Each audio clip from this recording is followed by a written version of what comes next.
This is the second in the series of videos about what I wish I'd known when I first started using Final Cut. This time it's just one subject, and as a new user you'll find it so much easier to understand how the magnetic timeline works and how the tools work in Final Cut. I'm Bruce Macbryde, and my goal is to improve your knowledge in Final Cut and also to speed up your workflow. You'll find in the description below that there are timestamps so that you can jump to different parts of this video. If you've not done so already, please like, subscribe and press the bell, and then you'll be notified about new tutorials, particularly the rest in the series of tips tutorials about what I wish I'd known. How many times have you selected a timeline tool and then gone and done that operation and forgotten to go back to the A or the selection tool? And then when you try to use something in the timeline, things just don't work like you expect them to. I'll show you this in a moment, but the issue applies to all timeline tools and also to the S or the skimming and the N for the snapping tool. When I was first starting in Final Cut, I always forgot to go back to the A tool, and hence I was confused about what was happening in the timeline.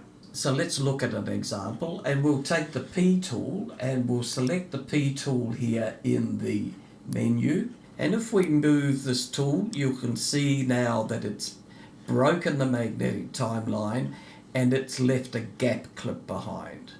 And now if I don't go back to the A tool and I try to do something else like shorten a clip, then I'm left with that gap there. This is something I didn't expect to happen. Or if I try to lengthen the clip, it won't let me lengthen the clip. So let's just return to the A tool for now. Let's use the range tool and see what happens with that. So selecting the range tool, and I'll select a range here, and let's say we'll shorten that and we'll make it 4 times the speed. Now when I go and try and use another tool, I can't. Oops, what's happened? I forgot to go back to the A tool. Well, have I got something that will really help you?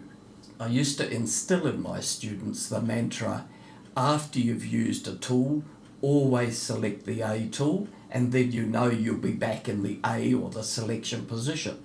But it looks like I was wrong, because the light bulb moment for me was when I learnt that if I held a tool down and made that action, then when I release the key, then it goes back to the A tool, or to the previous selection.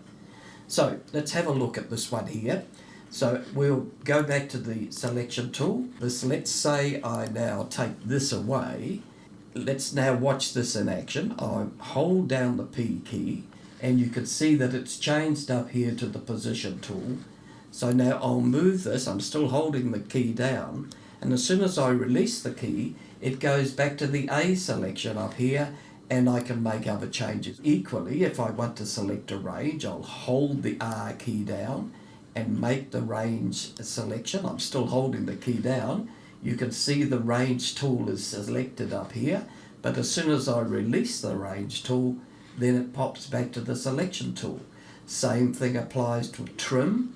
So if I wanted to trim between these two here, I can hold the trim key down and I can make the trim.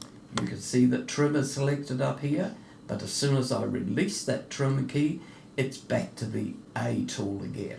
And finally with the blade. So if we wanted to cut the clip here, I can hold the blade down. You can see the blade there. Click it, release, and I'm back to the A tool. Magic. The other 2 tools that I wanted to talk about are the skimming tool and the snapping tool. Now at the moment it's skimming, but if I hold the S key down, you can see that the skimming tool is now gone away. Or if we've got the skimming turned off, and you can see it's turned off here, then if I now hold the S key down, you can see the skimmer comes back.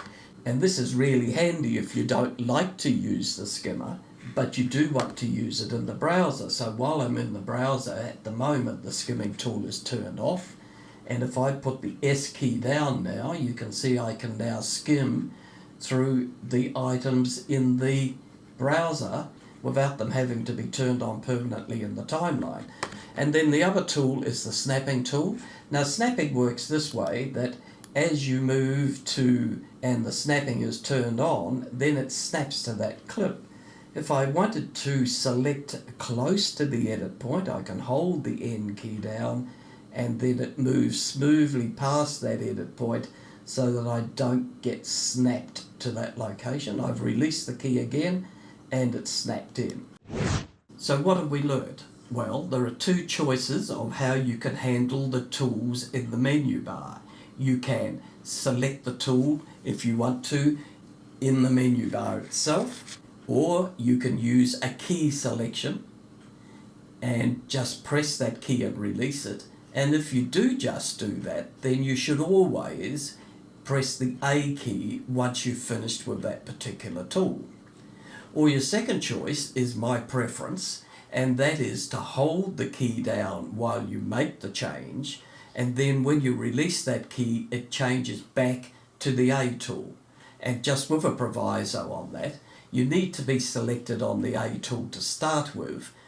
So to be clear, it moves to the previous selection. So if you were on the R tool and you held down the T to trim, then when you release the T, it's going to go back to the R tool.